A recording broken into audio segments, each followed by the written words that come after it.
दोस्तों, पीएम किसान सम्मान निधि योजना का 23वीं किस्त का पैसा कल दिनांक 20 जून 2026 को 3:45 पर पीएम मोदी ने रिमोट का बटन दबा करके किसानों के खाते में पैसे भेज दिए। और सबसे अच्छी बात यह है कि इस बार किसानों की संख्या बढ़ी हुई है। इसलिए जहां बहुत सारे किसान साथियों के चेहरे पर खुशी की लहर दौड़ गई है, वहीं कुछ किसानों के चेहरे पर मायूसी भी छाई हुई है, क्योंकि उनको इस बार 23वीं किस्त में शामिल नहीं किया गया, उनके खाते में पैसे नहीं पहुंचे हुए हैं। जहां 22वीं किस्त के अंतर्गत 9 करोड़ 32 लाख किसानों को शामिल किया गया था और उनके खाते में 2-2 हजार रुपए भेजे गए थे, वहीं 23वीं किस्त में 9 करोड़ 44 लाख किसानों को शामिल किया गया। एक बड़ा उछाल देखने को मिला और यहाँ पर किसानों के खाते में पैसे भेज दिए गए।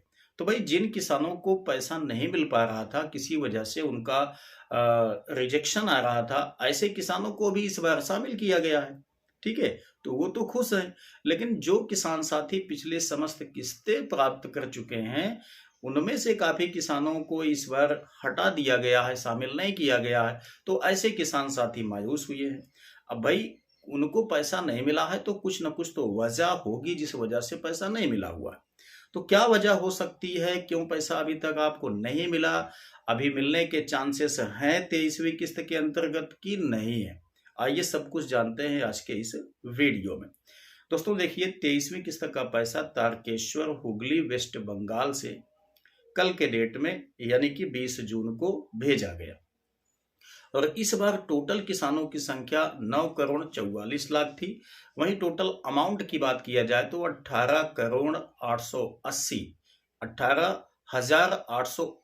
करोड़ रुपए भेजे गए हैं, जिसमें से कि किसानों की संख्या बढ़ी हुई है, इसलिए अमाउंट भी बढ़ा हुआ है। अब दोस्तों, बात ये समझिए कि जो बढ़े हुए किसान हैं वो कहाँ से आए?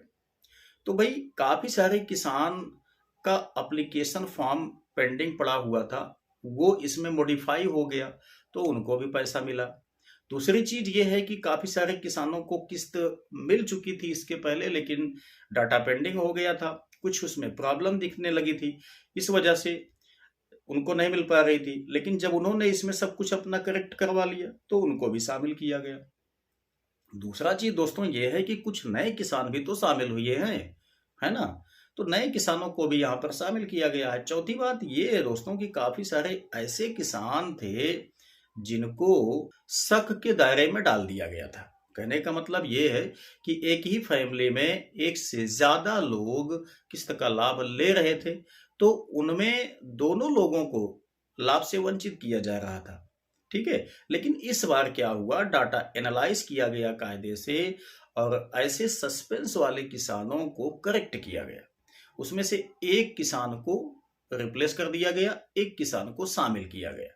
तो इस वजह से भी दोस्तों इस बार किसानों की संख्या बढ़ी हुई है। अगर आपके भी फैमिली के अंतर्गत किस्त बाधित हो रही थी तो आप जाकर के चेक कर लीजिएगा। उम्मीद है कि आपको भी इस बार पैसा मिला होगा। नहीं मिला होगा तो भी आपको परेशान होने की आवश्यकता नहीं है। अब दोस्तों देखिए, जिन किसानों को पैसा वास्तव में इस बार नहीं मिला, कहने का मतलब कुछ किसानों को 23वीं किस्त में शामिल नहीं किया गया, तो क्यों नहीं किया गया उसको भी आप समझ लीजिए। देखिए, अगर आपका 23वीं किस्त में पैसा नहीं आया जबकि इसके पहले सारी किस्तें आपको मिल चुकी थी, तो वहां पर कई सारे रीजंस हो सकते हैं। पहली बात, मिसिंग इन्फॉर्मेशन का केस आप में आ गया होगा, तो उसे आपने फिलअप नहीं किया होगा। आप अभी अपना स्टेटस चेक कीजिए, देखिए कहीं आपके स्टेटस में मिसिंग इन्फॉर्मेशन का अपडेट तो नहीं आया हुआ है। अगर ऐसा आया हुआ है तो उसे आप करेक्ट करवाइए, नहीं तो आपको पैसा आगामी किस्तों में भी नहीं मिलेगा। दूसरी चीज ये है कि ऐसा भी हो सकता है कि आपका एनपीसीआई आपके अकाउंट से हट गया हो, आपका डीबीटी आपके अकाउंट से हट गया हो, डीलिंग हो गया हो। ठीक है, तो इस वजह से भी पैसा आपको नहीं मिल पाया होगा, या तो आपने कोई गलती कर दिया होगा। लास्ट टाइम आपने अपने अकाउंट में जो डीबीटी था उसे डीलिंक करके किसी दूसरे अकाउंट में लिंक करने की कोशिश किया होगा, तो इस वजह से भी आपका इसमें पेंडिंग में चला गया। या तो दोस्तों आप उस केस में भी शामिल हो सकते हैं, फैमिली के अंतर्गत जो क्राइटेरिया अभी लगाया गया। यदि आपके एक ही फैमिली के अंतर्गत 2 या 2 से मतलब 1 से ज़्यादा लोग अगर लाभ ले रहे होंगे, तो भी आपको इस बार सस्पेंस में डाल दिया गया होगा। अब आपका डाटा एनालिसिस किया जाएगा, अगर आप वाक़ई में लीगल किसान पाए जाते हैं, ठीक है ना?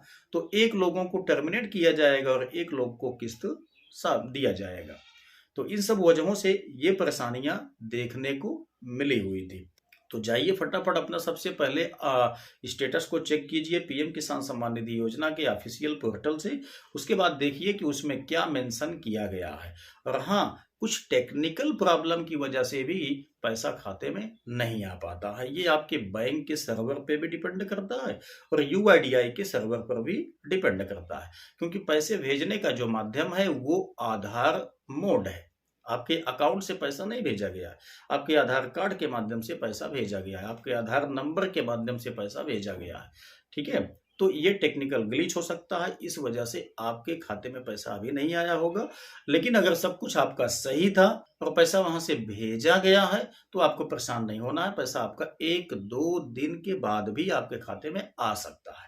तो स्टेटस चेकआउट कीजिए, उसके बाद जो भी उसमें आपको दिखता है ऐसा वापस आइए और उसके बाद कमेंट में उसे बताइए, ताकि लोगों को भी पता चले कि एक्चुअल में प्रॉब्लम इस बार क्या क्या जनरेट हुई है। तो आई होप कि ये वीडियो आपके लिए काफ़ी हेल्पफुल लगा होगा। यदि आपको वीडियो पसंद आया है तो लाइक करना, अपने दोस्तों के साथ भी इसको साझा अवश्य कर दीजिएगा। तो चलिए मिलते हैं नेक्स्ट वीडियो में नई जानकारी के साथ, तब तक के लिए जय हिंद।